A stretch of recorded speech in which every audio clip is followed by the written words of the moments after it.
چه خوشگل شدی مامان بدی. مامان بدی چرا چند تا موی سفید توی سرت در اومده؟ آخه قبلا نبودش. نمیدونی یعنی برای چیه مادر جان؟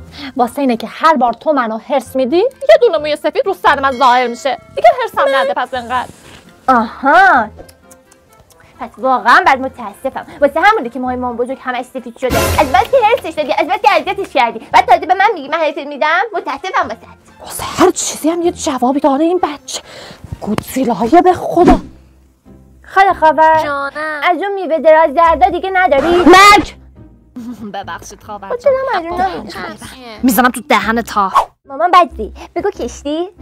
باز شروع کردی مسخره بازی تو؟ باز دلقک بازی تو شروع کردی؟ کشتی. من خوشگلم تو زیشتی. بی‌مزه کردم. حالا بگو شامپو. داری سگم میکنی یا بنفسه؟ شامپو. بپر بغلم گامبو. با من گامبو؟ داوون عمی انترته. خاله خاور جانم. شما بگو فرانسه. دیگه دهن تو بدن مادر. زشته. اشکال ببخشید نداره خانم. بدری جان بذار بچه راحت باشه. فرانسه خاله جان. بابا قد آدم